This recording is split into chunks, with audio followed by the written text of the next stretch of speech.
A reply is not necessary if its sole object is to deny what the defendant has stated in his defense, for in its absence, there is an implied joinder of issues. Its main function, therefore, is to raise an answer to the defense any matter which must be pleaded by way of a confession and avoidance, or to make any admission which the plaintiff may be disposed to make. End of court. This part of Weibo, JSC of blessed memory. In view of the foregoing, I must posit that it is not the position of the law as posited by the counsel to the defendant to the effect that the claimant has admitted facts stated in the statement of defense simply because there was no statement of oath filed in support of the reply to the statement of defense. The second issue is the contention which the defendant raised via his statement of defense to the effect that the counsel to the claimant lacks the capacity to file this action as he neither has a seal nor proof of payment for the said seal. Counsel to the claimant made an issue out of this in his final address, and for the avoidance of doubt, I've taken a look at the complaint filed by the claimant of July 2020 to find that an MBA seal with the name Peter Henry Ekine and with the number SCN 057579 is impressed on the said complaint. Consequent upon the foregoing, the contention in relation to the MBA seal is accordingly discountenanced. And now turn to resolving the sole issue. And in so doing, I start by taking cognizance of the fact that the claimant is seeking for full declaratory reliefs in relation to his entitlement to terminal benefits. Bearing the said declaratory reliefs in mind, it is apposite to mention that the claimant bears the burden to prove that he is entitled to the said declaratory relief with concrete, cogent, and convincing evidence, and the proof is dependent on the strength of the claimant's case without considering the court in the case of PDP and Abubakar, 2007 citation supplied, where the Court of Appeal held that, and I quote, in civil cases, before a court can grant a declaratory relief sought by the plaintiff, he must plead and lead evidence to entitle him to the declaration sought. An admission by the defendant will in no way relieve the plaintiff from the onus placed on him by proving his claim. The plaintiff has the bounden duty to satisfy the court by evidence and not through admission in the pleading of the defendant that he is entitled to the declaration sought. The court has a discretion to grant a declaration or refuse them.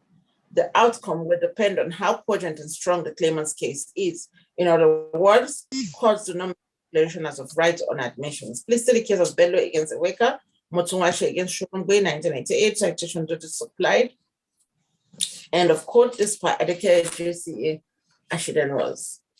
The foregoing authority clearly indicates that the claimant bears the initial burden of proof, and not only when he establishes his case and the court take into account the defense puts up against his claims. The defendant will also get a chance to establish his defense, which will then determine whether or not same will disprove the claims before the court. This is the position of the law as stated in the case of Zenith Bank PLC against Ms. Elizabeth Omom, 2013 citation duly supplied, where the Court of Appeal held that, and I quote, the law is also settled that in civil cases, although the burden of proof is not static, the onus of initial proof of an assertion is always on the plaintiff and does not shift until he has proved his assertion or claim on the balance of probability or the preponderance of evidence. It is only after the satisfactory proof as required by law that the burden of proof would then shift and continues to do so depending on the state of facts asserted in the pleadings of the parties.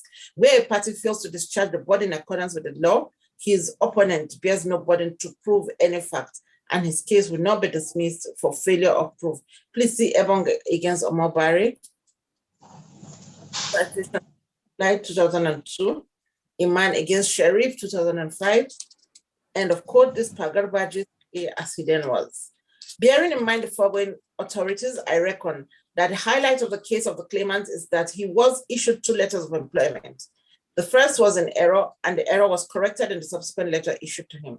He added that both letters, particularly the second, dictates the computation of terminal benefits, which is entitled to upon his disengagement with the defendant's company. However, the defendant underassessed and underpaid the terminal benefit for the 9 years and 3 months of service, which by his own computation ought to be 38,348,628 naira 13 kobo, but he was paid the sum of 13,665,902 naira 87 kobo.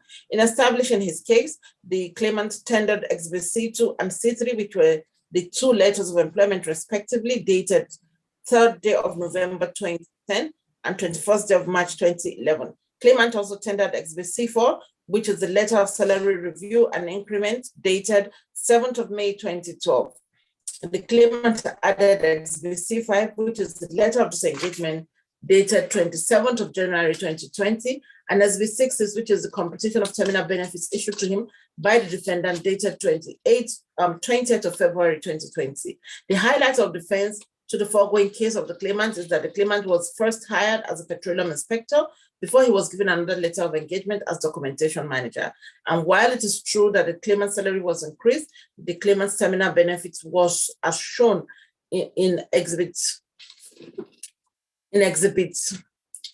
C6, which is dated 20th of February 2020, because the management of the defendant, including the claimant, sometime in September 2015, met to review benefit for all categories of workers, and same was put out in a memo.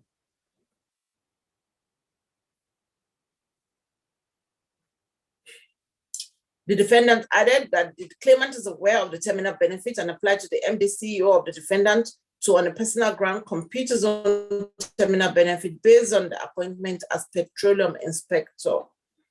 The defendant, in establishing their defense, tendered through this claimant Exhibit C11, which is a copy of the letter of the claimant, a copy of the letter writing to the MD dated 28th day of July 2020. In addition, the defendant tendered Exhibit D2, which is a copy of the internal memo dated 15th day of September 2015. I've carefully evaluated the said exhibits before the court, and I find that from Exhibit C2, the claimant was offered of 3,648,000, and the terms and conditions of engagement will take effect from 1st of November 2010. However, the second letter of engagement offered the claimant employment as documentation manager on an annual salary of 7,539,140 naira 70 kobo, and same was also to take effect from 1st of November 2010.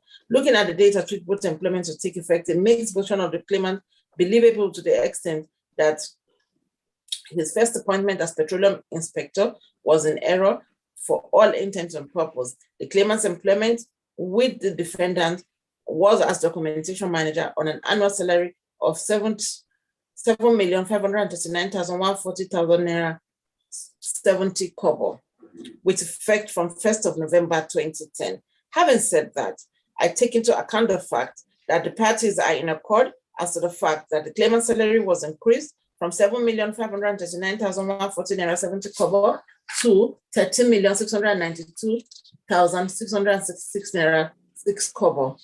Hence, there is no contention in that regard. However, the crux of the matter is on what basis should the defendants compute the claimant's terminal benefit? That is, should it be as stated in Exhibit C3, the letter of employment, or Exhibit D to the internal memo, which prescribes the reviewed formula? In addressing the foregoing, I must state that I'm not oblivious of the position of the law with regards to the fact that once parties have agreed to certain terms and conditions in the relationship, the court is not to interfere in any way, but to simply pronounce upon the clear and unambiguous terms. In this regard, the court in Wema Bank PLC against Oshilero 2008 citation supplied, the Court of Appeal held that, and I quote, "It is right that where the language of an agreement is clear and unambiguous, the only interpretative jurisdiction of the court make pronouncement on the clear and unambiguous agreements and agree with them. The court is not to interfere at all." Please see the case of First Bank of Nigeria against Shogun Noga 2007 citation supplied, and of course this part of Koro JCA as it then was. Bearing the foregoing authority in mind, there's no gainsaying that upon the perusal of Exhibit C3, which is the letter of employment of the claimant, paragraph 10 sub 3 stipulates to the effect that the claimant is entitled to 50% of annual basic salary as terminal benefit for each year served. This notwithstanding, I must quickly state that the internal memo which reviewed the terminal benefits for all staff of the defendant becomes a vital document which cannot be wished away, as the claimant intends to do so, as the internal memo forms part of the documents regulating his employment. The court in Joanne and others, again, Delta Steel Company Limited, 2010, citations applied. The Court of Appeal posited that, and I quote again, it is trite law that where there's a document or series of documents incorporating the terms and conditions of an employment, a court of law should not look outside those terms in the and obligations of the parties thereto. End of quote. This per Gomel JCA. In the light of the foregoing authority, I have taken a keen look at Exhibit D2, the internal memorandum dated 15th of September 2015, which emanated from the managing director and is addressed to all staff with the subject JBIS policies and procedures on terminal benefits and redundancy.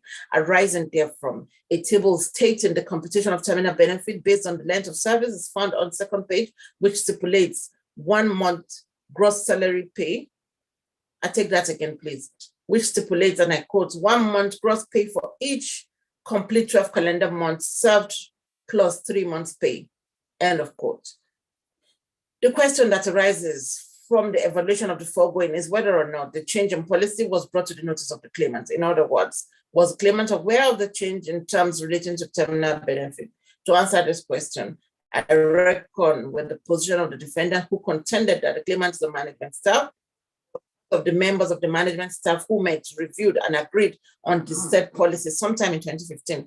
Although the claimant, via his reply to the statement of defense, denied knowledge of the review of the status of the company with regards to the terminal benefits, while also disassociating himself from the Exhibit D2, I must state that in this regard, that the content of Exhibit C11 contradicts the averment of the claimant, as the said Exhibit C11 establishes the fact that the claimant knew the policy that was introduced to apply to all staff, as he requested via Exhibit C11 to have the original arrangement applied to him personally. The relevant portion of the said Exhibit C11 reads, quote, with reference to the signed engagement or contractual agreement between me and the organization, JBIS, upon commencement of the company's operations in 2010, a formula was unanimously invoked and agreed upon on the basis of the computation of terminal benefits, upon which termination of contract by both parties. Personally, I honestly believe that the original idea was circumvented by the intervention of the employee's handbook introduced a couple of years into the contract.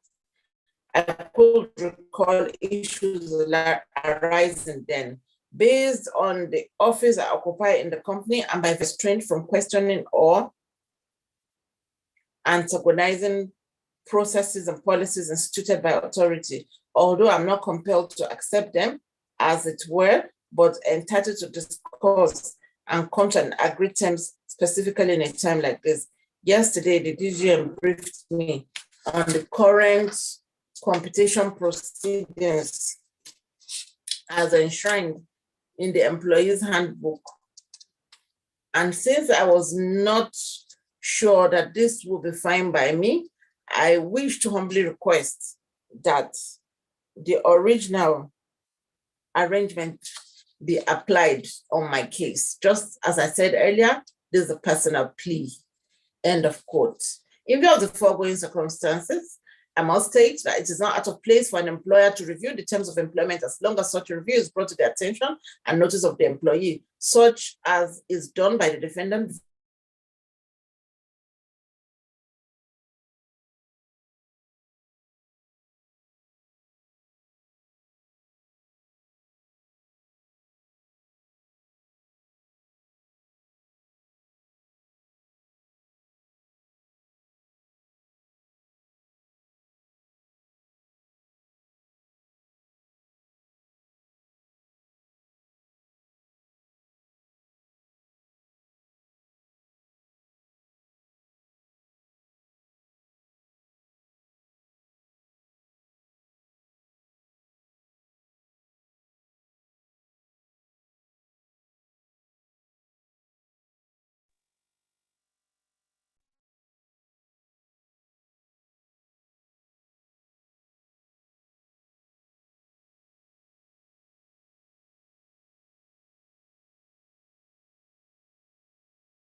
Hello? Yeah, I can hear you. Hello, can you hear me? Mr. Ekine and Mr. Nwahiri, can you please Yes, unmute yourself? Let me be sure you can hear me. I can hear you.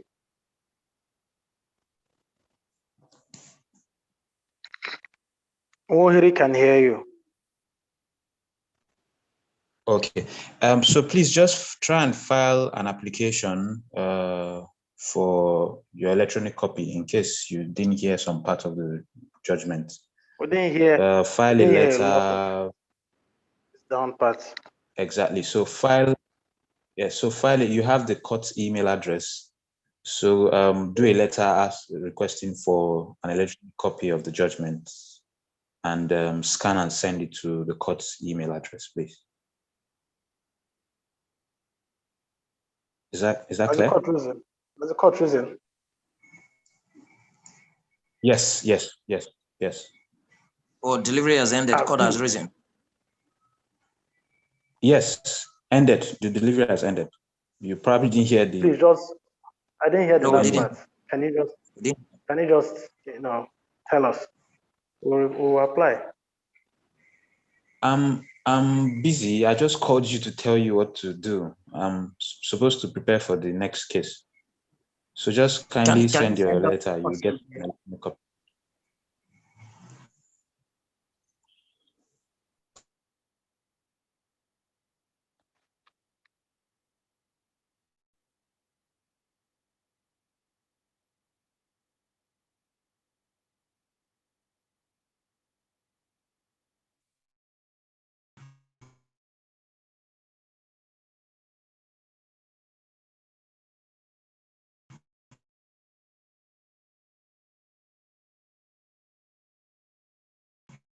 Can you send?